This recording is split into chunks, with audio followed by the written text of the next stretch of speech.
hinahamon namin kayo na hanapin ninyo ang mga politikong kumakain sa kaban ng bayan habang kami ay nalululod sa kahirapan, habang kami ay natutulog sa kalye, walang makain. Kayo naman ay nagpapakasasa sa kaban ng bayan na aming binabayad sa inyo. Hindi namin kayo binoto upang magnakaw sa kaban ng bayan at kainin ang aming mga pinaghirapang mga Pilipino. Kaya tinatawagan ko ang lahat ng kababayan kong Pilipino na sumama dito sa EDSA Shrine mamayang 5:30 at ipakita natin sa mga politiko na hindi tayo natatakot sa kanila. Tayo ang nagpaupo sa kanila sa mga posisyon nila. Tayo rin ang magbababa sa kanila sa mga posisyon nila dahil sa ginagawa nilang pagganakaw sa ating mga pera dito sa kaban ng bayan. Saan na napunta ang flood control? Noong humihingi si BP Sara ng budget sa gobyerno ng Pilipinas, tinutuliksa at iniimbestigan habang ang ating mahal na Pangulo na si Duterte ay ipinakulong nila nang hindi man lang sila dumaan sa due process. Ngayon sasabihin ng tagapagsalita ng Malacanang na si Claire Castro na dumadaan sa due process ang pag-imbestiga. Imbestigahan nyo muna ang inyong mga sarili bago si BP Sara at ang taong bayan. Imbestigahan nyo muna ang mga sarili nyo dahil alam namin na mga Pilipino na magkakasabot kayo sa pagkain nyo sa flood control ng ating bansa na yan. Ang mga tao na mga diskaya habang sila ay merong ilang sasakyan, meron silang 28 na Ferrari na mga sasakyan habang ang mga Pilipino ay nagtutulak at lumulusog sa baha, hindi nakakakain ng maayos. Meron pala sa kabila ng paghihirap natin, pagpapakalulod natin sa baha, meron palang mga politiko at mga kontraktor na nagpakasasa sa bayan ng pera ng kaban ng bayan natin, mga kababayan. Kaya ngayon po, andito kami sa EDSA Shrine upang ipakita sa mga tao na yan, si Angela Alonte na hindi na nahiya sa pagpiplex sa mga yaman nila. Mahiya naman kayong mga anak kayo ng kontraktor, mga anak ng congressman. Hindi kayo nahihiya na piniplex nyo sa social media ang inyong mga kayamanan na galing sa nakaw? Hindi ba kayo nahihiya habang kayo ay kumakain na nagkakahalaga ng 759,000 na pera habang ang mga Pilipino ay nagugutom? At ang pinagmamalaki niyong mga kayamanan ay galing sa nakaw, galing sa kaban ng bayan, galing sa korupsyon. Kaya mga Pilipino, lumabas tayo at huwag tayong matakot magsalita dahil bawat isa sa atin ay may karapatang magsalita. Dahil kaban ng bayan ang pinag-uusapan dito at taxpayer tayong mga Pilipino. Lahat tayo ay nagbabayad ng buwis. Kaya dapat natin ungkatin at ipalabas kung saan napunta ang mga flood control na ninakaw ng mga politika at mga kontraktor na yan. Maraming salamat po.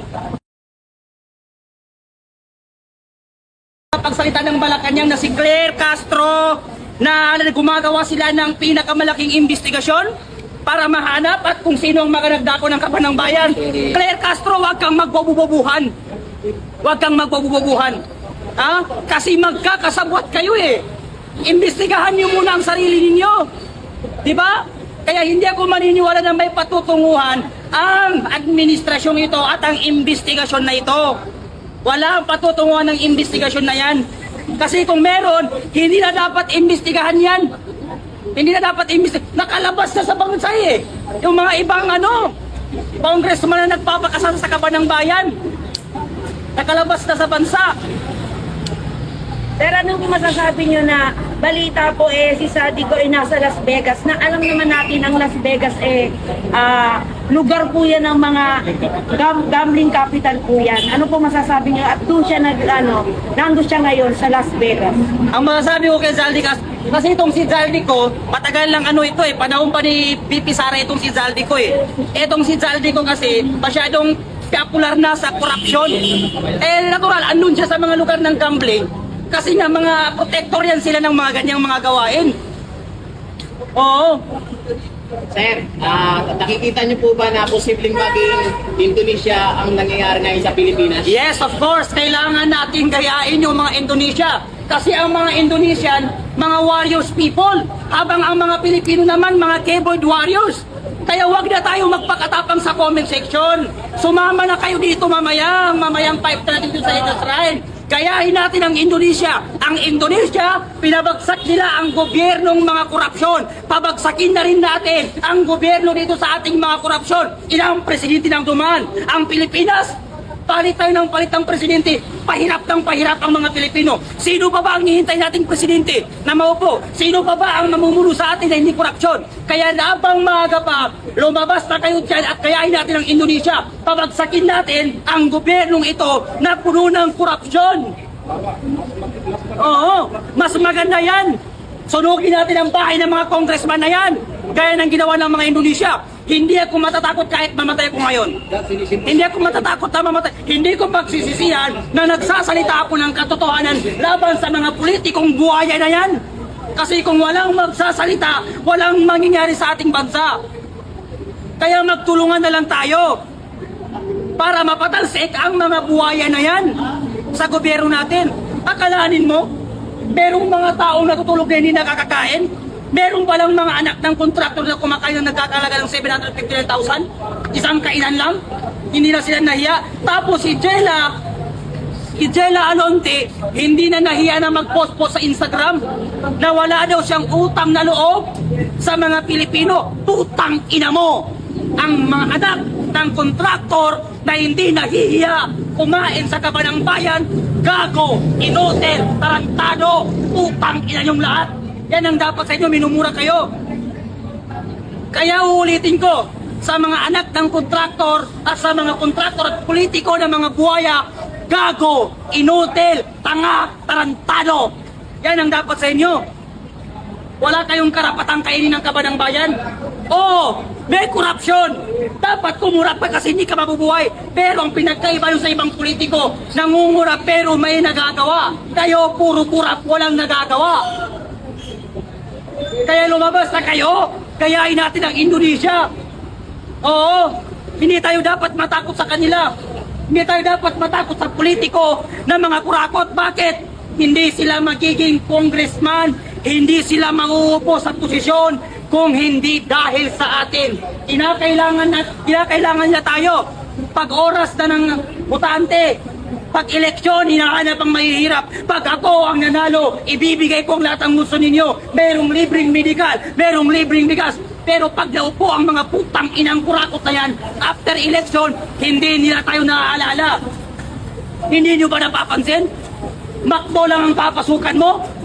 Drug test, medical, lahat kailangan. Pero pag politiko, kahit walang natapos, kahit drug addict, tinatanggap nila. Kaya agree ako sa panukalang batas ni Senator Robin Hood Padilla na death penalty sa lahat ng mapapatunayan na kurakot at mga positive sa drug. Pero bakit hindi nila ina-aproban? Bakit hindi ina-aproban ng administrasyon ngayon? Kasi alam natin na Pangulo mismo natin, drug addict. Addict. Kasi ano masasabi niyo dun sa pag-iusap ng mga magulang tulad ni Claudine ko na huwag silang isama na ipahya sa social media dahil hindi raw kasali yung kanilang anak sa inyo tungkol sa Bible. Wow! Pahiya ka naman, Diskaya, Sara Diskaya. Pinakain mo ang anak mo galing sa nako tapos hindi isama-sama. Pati yung abogado ni Diskaya mukhang tanga eh. Lawyer ka pa naman, hindi ka marunong. Tanga ka ba? Huwag daw isali ang mga anak. Huwag daw isali ang Diskaya. Bakit Diskaya? Aba, ewan ko. Bakit ba Diskaya nangurakot? Tanga ka ba? Kaya hindi kasalanan ng tao, huwag mong sisihin ang mga tao na mga Sara Diskaya ang kanilang inaatake ngayon. Bakit? Habang may mga taong walang masakyan, habang may mga taong lumulusog sa baha, kahit kape wala sila, natutulog silang walang kain, abay meron palang pamilya sa likod ng bandang yon na nagpapakasasa sa kabanang bayan. Sir, ito na lang, mensahe po kay Sara Diskaya dahil ayon po sa isang vlog, yung ay namataan na po siya na nasa Hanoi sa Vietnam. Oo. So ibig sabihin, guilty talaga siya. Ito ang mensahe ko sa'yo, Sara Diskaya. Kung hindi ka guilty, bakit kinakailangan mong lumabas pa ng ibang bansa? At hindi harapin ang mga kasong patong-patong na sinasampa ng mga tao sa'yo.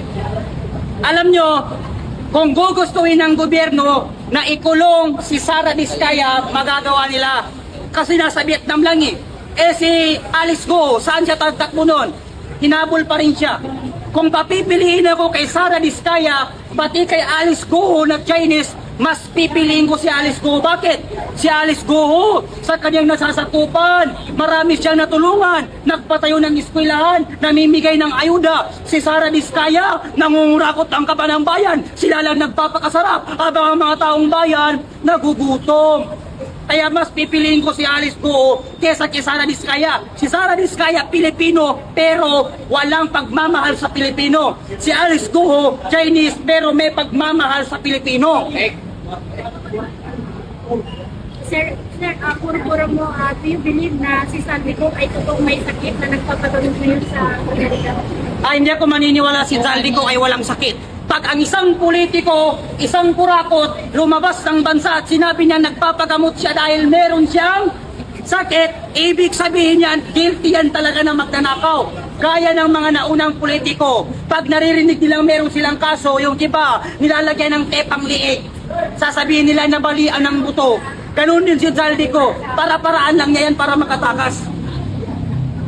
Sir, naniniwala ka ba na dapat na nating kunin ang lahat ng mga ninakaw ng mga pamilyang sangkot sa pagkokorap? Yes, of course. Kailangan nating bawiin ang lahat ng kayamanan ng kabanang bayan na ninakaw at inain ng mga politiko at ng mga kontraktor na yan. Karapatan nating hungkatin yan. Karapatan natin imbestigahan yan. Karapatan nating hanapin kung saan napunta as a taxpayer. Lahat tayo nagbabayad ng buwis at kinakain lamang nila. Kaya dapat nating bawiin ang lahat ng mga ninakaw nila. Kailangan maibalik yan sa kabanang bayan. Yan ang dapat nating gawin. Sir, ano naman masasabi mo kay Benny Abante? Okay, ito ang mensahe ko sa son of appointed son of Comelec.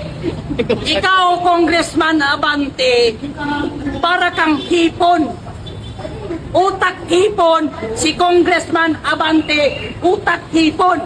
Bakit ko sinabing utak hipon? Kasi ang hipon, naghalo ang utak pati tae. Hindi niya napaghihiwalay ang tama't mali. Akalanin mo, binabaha ang Luzon. Ang palpak na flood control ay nasa Luzon. Ang iniimbestigahan niya, nasa Davao. Gago! Tanga! Akalanin mo ang palpak na flood control nasa Luzon? Ang palpak na budget, eto ngayong administrasyon ni BBM. Tapos, ang linubog ng baha, Luzon, ang iniimbestigahan, Davao. Tanga ka ba? Hindi ko alam kung paano nanalo yung appointed son ng Comelec na yan eh. Hindi naman binoto ng tao, pero naupo. Nakakahiya. Oo. Kaya namin sa'yo kay Abante, utak hipon, nagalo ang tae pati utak, hindi na kayang pag-iwalayin ang tama't mali. Yun lang. Sir, opinion mo na ayaw niyang ipatawag si Magalong doon ho sa Senate, doon sa House of Representatives. Sino? Ayaw niyang ipatawag si Mayor Magalong. Si Abante. Ayaw nang ipatawag. Bakit kaya ayaw nang ipatawag? Kasi marami daw silang ginagawa pa. Wow! Abante, wag kang duwag! Nung mga vlogger ng DDS, pinatawag mo eh. Sabi mo, ayaw mo ng fake news. Tanga ka ba? Eh yung mga loyalistang fake news, hindi mo pinapatawag. Pero pag DDS, ino-contempt nyo. Ngayon, imbestigahan yung sarili nyo at i-contempt ninyo ang mga sarili nyo. Bakit? Para kayong mga drug addict, mga kurakot. Ba't hindi papatawag? Marami daw siyang trabaho. Samantalang pag DDS vlogger, nag-post lang. Kahit nag-comment lang, pinapatawag. Ayaw daw ng fake news. Samantalang siya mismo, fake news. Yan ang dapat natin gawin. Huwag tayong magpapatakot sa kanila. Oo. Eh kung gusto nila akong kasuhan, eh kasuhan niyo ako. Kung gusto niyo akong ipapatay, papatay niyo ako. Wala akong pakialam, mamamatay rin naman kayo mga gago. Tama. Hindi naman kayo eh. Mauuna nga lang ako. Hindi mo makikita. Pero susunod din kayo. Okay rin eh. Thank you bro ah. Ilang taon lang susunod rin Mamaya kayo. ulit. Bye. Thank you. Thank you, brother. Ayos ah. Hanggang mamaya nga po nandito ka? Oo, hanggang mamayang hapon. Hanggang Papayag naman tayo dito. Hipon na. Gusto mo yung hipon malaki. Tapos hipon putasan ganun. Oh, isa pa daw. masarap. Oh, yes. Isang tanong. Yung patungkol naman po sa nagmula naman sila ng Quadcom, tapos sarili nilang investigasyon, maniniwala ba kayo? Maniniwala ba kayo na yan may makikinig sa kasamahan nila sa sarili nilang investigasyon? Hindi ako maniniwala. Makalahin mo sila mismo ang bumuo niyan. Sila mismo ang bumuo niyan at mag-iimbestiga sila ng kasama nila. Hindi rin nila yun ipapakulong. Oo. Hindi rin nila yun ipapakulong kaya hindi ako maniniwala sa Quadcom na yan. Yung Quadcom na yan, wala. Maniniwala po ba kayo sa kasabihan na ng investigasyon ng Quadcom, moro-moro lang? Totoo naman yan eh. Totoo yan. Alam nyo kasi, ang hindi ko lang kasi nagustuhan sa itong Quadcom na ito, hindi sila patas eh. Kung mag-imbestiga sila, hindi sila patas. Nung una, pinapatawag ang mga DDS vlogger, tama. Kasi ayaw nila ng fake news. Tapos, ang tanong, bakit yung siraulong TikToker na vlogger ng loyalistang si Francis Balahura, hindi nila ipinapatawag sa House of Representatives? Hindi ba fake news yan? Fake news yan kasi palagi niyang sinasabi na nagnakaw si Sara ng sako-sakong pera. Ang tanong, saan pinunta ni Sara ang sako-sakong pera? Magpakita ka ng ebidensya, Francis Balahurang mukhang adik na hampas lupa ng ebidensya mo. Ano po ba sir masasabi mo itong gusto ipatawag ni Toby Tanto si Saldico na ayaw pumayag ni Boy Dila. Ayaw niya pumayag ni Boy Hipon. Abante. Ayaw na. Hindi, papalitan ko ng pangalan si Abante ngayon. Si Congressman Hipon. Congressman Hipon. Hindi ho, sabi ng mga taga-Maynila sa distrito niya, hindi raw karapat dapat tawagin ng congressman niya, hindi rin nila ito. Wow! Tanga ba siya? Hindi dapat ipatawag si Saldico? Ayaw pumayag niya. Kan malamang kasabot niya siguro yan, kaya niya hindi pinapatawag. Nakinabang eh. Nakinabang din siya eh. Tapos sasabihin niya, walang karapatan ng House of Representatives na tawagin si Saldico. Eh bakit mo pinatawag sa House of Representatives ang dating Pangulong Presidente na si Duterte? Diba? Tapos sasabihin na naman mamaya ni Claire Castro, kami ay gumagawa ng malawakang investigasyon ngayon. Sila ay dumadaan sa due process. Pero mismong Pangulo ng ating bansa, hindi sila dumaan sa due process. Niwala ang binabanga, ano ang ICC, kinulong nila si PRRD. Sila ang batas eh. Sila ang batas, kung sino pang may pakinabang, siya pa ang kinugulpi. Si PRRD lahat ginawa niya sa bansa. Kaya nagtataka ako sa mga estudyanteng galit kay PRRD. Alam nyo, si PRRD napakagalaki ng nagawa niya sa ating bansa. Noong panahon, nung hindi panahon ko si PRRD, di natatakot kang sumakay ng jeep na meron kang daladalang kwintas. Hindi ka makapag-cellphone habang naglalakad. Mga estudyanteng umuwi galing sa school, nililip, nilalagay sa drum. Pero pagkaupo ni PRRD, sino ang nakinabang? Tayo, mga Pilipino. Tatahimik tayo mga Pilipino. Nawala ang mga snatcher, nawala ang mga hold-upper, mga drug addict at mga sindikato. Pagkalis ni PRRD lahat ginawa niya, binabatikos pa siya ng mga batang buwang. Hindi niyo ba alam na kung hindi dahil kay PRRD wala kayo ngayon? Di malamang lahat kayo ngayon adik. Pumunta kayo ng Bulacan. Napakaraming bata doon, adik. Gumagamit ng mga solving boy. Yan lang sa monumento. Oo, ang dami. NTU. Pangit na ngayon. Babalik na tayo sa ating Pilipinas. Bagong Pilipinas, ito na yung bagong Pilipinas ngayon. Ang nagawa ng bagong Pilipinas, korupsyon.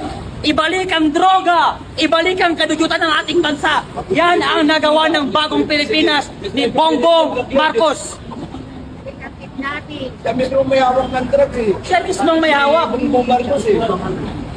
Ba, ang nakakapagtaka bakit hindi kasi siya pumapayag hindi pumapayag ito mga ibang politiko sa panukalang batas si Robin Padilla na kailangan magpa-drug test ng lahat ng mga nakaupo sa government. Sila mismo. Ayaw rin nilang pumayag na ibalik ang death penalty sa mapapatunayang kurakot na politiko. Sila ang unang matatama. Sila ay mismo ang unang mamamatay sa sila elektrika. Ang unang mamamatay sa sila elektrika, si Congressman Abante. Susunod si Saldico. Susunod si Martin Romualdez. Si Rita Alaneta Marcos. pati si Untivirus, kasama si BBM. Dapat ilagay sila sa sili elektrika.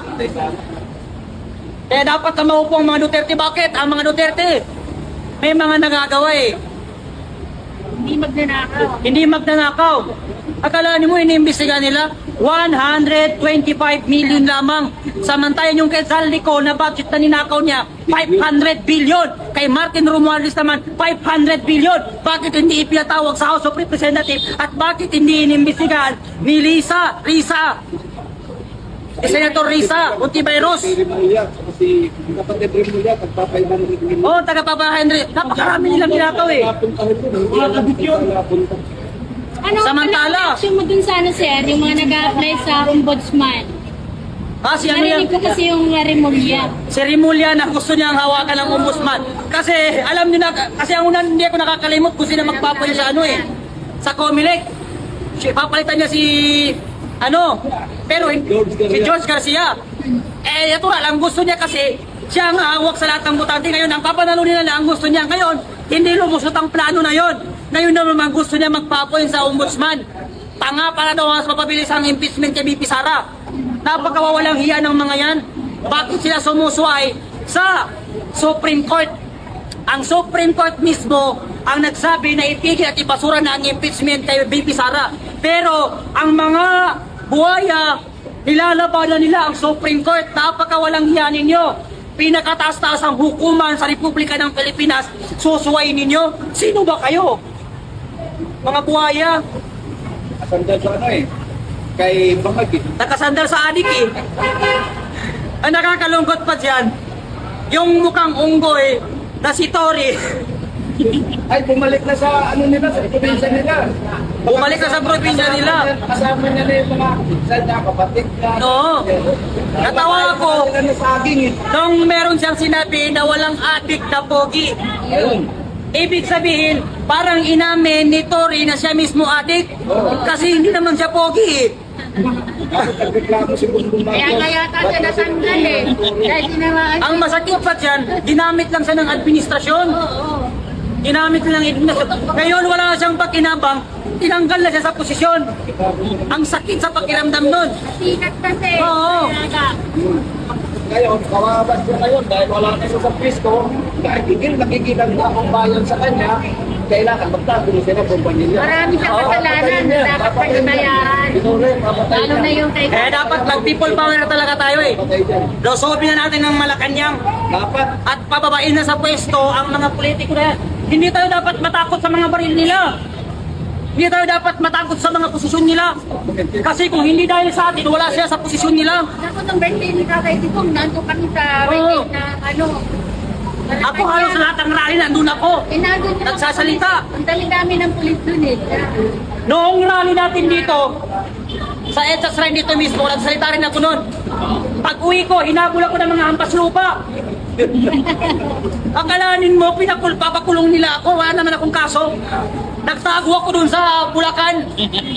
Almost 8 months ako nagtago dahil hinahanap ako. Sinasabi pa nila, bayaran ako, di piso wala akong bayad. Binayaran ako ni PRRD doon sa magandang loob ng ginawa niya sa ating bansa. Hindi pera ang binayad niya sa akin. Hindi pera. Oo, yun man lang kaligtasan natin, malaki na yun eh. Malaking bayad na yun para sa atin. Kalanin mo pagkarali dito, hinahanap ako ng mga pulis doon sa Basico, Metro Manila. Thank you, sir. Pero hindi ako matatakot. Ayun, nandito na naman ako, lumabas na naman ako.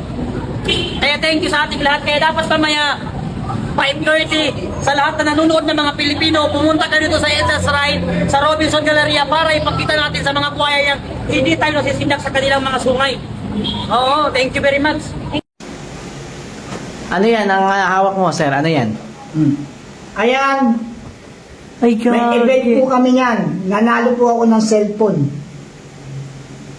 Nakakbay. Nakita niyo naman. Nay, grabe Yan po ang pagpapatunay na hindi po ako peking dating loyalista. At hindi po ako pumaliktad. For clarification po, Okay, okay. ako po ay nagising sa katotohanan. Katotohanan walang patutunguhan ang bansang Pilipinas sa isang masyadong namumulitika. Ayan po. Cellphone po yung hawak ko na yan. Tapos calendar po yan.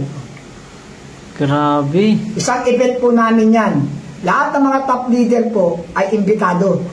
Yung mga member hindi naman po kasama. Mga leader po kami dyan. Ayan. Ayan si BBM, oh. Bait-bait, di ba? Anong year yan? Tagal na to. Mga Hindi ko na matandaan to. Matagal na to. bago pang election 2022. Hindi. Bago dumating pa eleksyon. Ano pa to? Matagal na. Talagang eto Hala, grabe, no? matagal yan. Siguro hindi nyo pa nakikita First time. si Martin Araneta.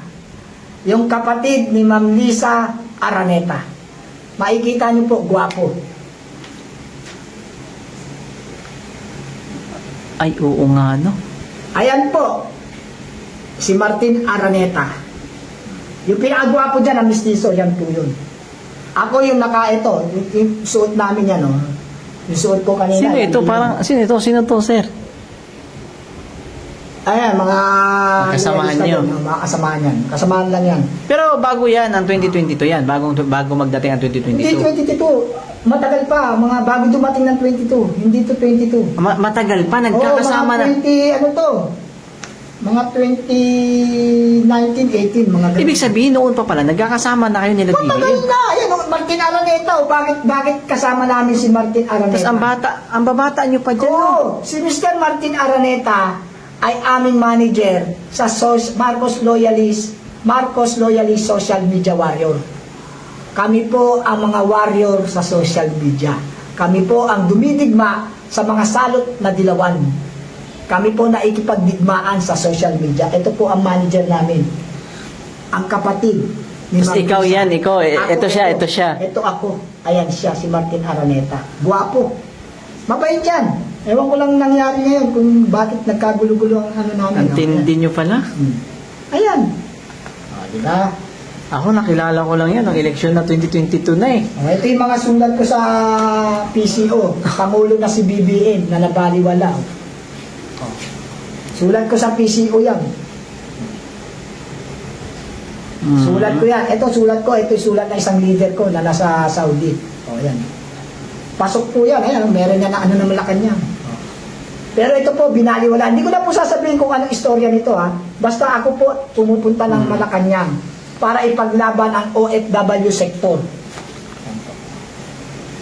Tagal nyo na pala nagkakasama, sir, ano? Ako para sa katotohanan lang, hindi ko nilalabanan ang gobyerno, hindi po ako against sa gobyerno. Ang ipinaglalaban ko po rito, ang karapatan ng bayang Pilipinas at ng mga mamamayan na sobra na pong nabubusabos. Naghihirap na po sa sobrang pamumulitika ng mga politiko. At sana naman po, katulad yan, may mga politiko po tayo. Ultimo sinturon nagkakalaga ng 35,000. Isipin niyo po yun kung gaano kawaldas ang pera ng bayan. Sinturon lang ng isang congressman dyan, ang halaga 35K. Isipin niyo po yun, parang hindi ka naman maikipag-anuhan sa nangyayari ngayon. Habang kami lumalangoy sa komunidad ng kahirapan, sila naman lumalangoy sa sarap. Ba't pa kayo nagpolitiko kung hindi nyo naman papaunlarin ang bansang Pilipinas? Diba? Kaya nakakalungkot talaga. Isipin na kaya nga ito, tingnan nyo, yan yung goodbye BBM. Nag-goodbye na ako. Kasi, kaya ako sinabing goodbye, dati tayong magkakasama. Pero ngayon po, hindi na po. Kasi nga po, wala naman pong ginagawang mabuti para sa bayan. Bagkus, pamumulitika pa. Masyado yung binabaon ng mga Duterte na gumawa ng kapayapaan, gumawa ng kaunlaran ng bansa, pero pinupolitika nyo. Sinisira nyo pagkatao para lamang kayo'y manatili sa pwesto.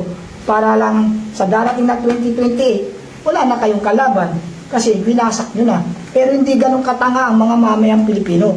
Hindi po ganun kabobo ang mga mamayang Pilipino. Sukang-suka na po kami sa sistema ng politika. Nakakadiri po ang politika ng Pilipinas. Iilan-ilan lang po ang mga matitino dyan. So, ibig sabihin pala, itong mga vlogger na nasa kay BBM ngayon, late na ito. Late yan, bago lang yan. Bago lang yan. 2022 lang ito kasi kasama ko nito dati, sisimula Mga pa lang. bago yan. Bago yan. Kami talaga, mga 2013, 2012, magkakasama na kami kasi nasa abroad ako pag uwi ko. Yan nga, isa pa yan. Mabang istorya. Ikaw ang higit na mas nakakaalam kaysa dito sa mga nagmamagaling Sa na libingan ng mga bayani, kami, kasama kami dyan. Nakita namin kung paano bumaba ang chopper. Oh, Naka-chopper yan yung mataon ni anong year nga pinalibing ito? Si ano? Ano yan? Marcos Panahon Sr.? lang ni Duterte yan. Kapapasok 2017, mga ganun. Pinalibing agad, no? Oo, 2016, Eh, di nagpangulo na- si Duterte. Nandun kayo. Nandun kami. May gun salute pa yan. Nagpaputok pa ng ano dyan, ng rifle. Matindi. Ano yan, marching. Andun pa yung nanay, si Doña Josepa ba yun? O yun. Tapos, ganun. Yan pala mga ano ko, mga dati-dati talaga, no? Kaya nakakalungkot isipin. Ngayon, hindi naman ako loyalist ni Duterte na loyalist kay Duterte.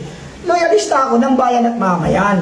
Kaya lang si Duterte kasi, ang Pangulong Duterte na magaling at saka yung mga anak na magagaling din, yung family Duterte, sila yung gumaganap sa bayan at mamayan ng ikaunlaran at kapayapaan. Kaya loyalist din ako sa kanila dahil sa ginagawa nila, hindi dahil sa pagkatao nila, hindi dahil sa apelyido nila. Loyalista ako dahil dun sa ginagawa nilang kabutihan at pagmamahal sa bayan at mamayan. Kaya nasa Duterte ako. Yun ang tunay na dahilan. Mahal ko ang mga Duterte dahil mahal din nila ang bayan at mamayan. Hindi ako mahal ng mga Duterte. Ang mahal ng mga Duterte, ang buong Pilipinas at nakasama na ako doon. As a wool. Kaya mamahalin ng Duterte family. Mahal nila Pilipinas. Mahal ko rin ang Duterte. Yun naman ako eh. Kaya nga ako, tingnan nyo, may bandera ako sa likod. Kasi this is sovereignty. Ito ang sign ng kalayaan, sign ng pagmamahal, makabansa na talagang tayo ay Pilipino. Kaya nga, mahal din ko si Pangulong Duterte dahil hinahalikan niya ng gano'n ng bandila. Siya lang ang nakita natin gano'n, ha? May nakita kayo, sige nga, i-research nyo kung may makikita kayong Pangulo na umahalig sa bandila ng Pilipinas. Duterte lang. Kaya nung makita ko yan, nagangad ako magkaroon ng ganito at nirespeto ko. Kasi Pilipino ako. Kaya yan ang ano niyan, diwa ng pagkakaroon ng bandila. Kasi dyan yung kasarinlan. Yan, that is a sign of kasarinlan, sovereignty. That is a symbol of sovereignty. Meron ka sariling bansa, yan ang pagkatao mo. Kaya sana mahalin natin ang Pilipinas. Huwag natin mahalin ang mga sarili lang natin. O katulad yan, mga politiko. Naging politiko na. Ano na nangyari? Pinagsilbihan ba ang mga mamayan? Pinaunlad ba ang Pilipinas? Hindi. Namumulitika. Impeach Sara. O, huwag pabalikin si Duterte. Huwag pabalikin yan. Tama ba yun? Pilipino yan, di mo pabalikin? Sus! Masyadong politika. Huwag ganyan. Baguhin na po natin ang sistema ng ating bansa kasi kawawa din po ang pangkalahatan. Kayo magaganda buhay nyo. Paano naman kami? Ang usapin ng bansang Pilipinas, usapin ng mga mahihirap. Kayo mayayaman na, wala na kayong problema. Paano naman kami? Dapat inaangat nyo rin kami. Hindi naman namin angat maging mayaman. Pero dapat naman makontento man lang kami sa buhay namin na hindi kami naghihirap na, hindi kami namumroblema sa araw-araw namin gastusin. Sobrang taas. Yan ang unahin nyo, problema ng bayan, hindi ang Duterte. Tama na yan. Tapos ngayon, dinesisyon na ng Supreme Court, nagpapalagan pa kayo. Samantalang nung walang desisyon, desisyonan niya. Desisyonan nyo na. Kailangan masimulan. Hindi nyo masisimulan kasi unconstitutional. Unconstitutional. Maliwanag yan sa batas. Kaya huwag na kayong pumalag. Okay. Ano pa? Okay na. Naano na natin yung 20%, ano?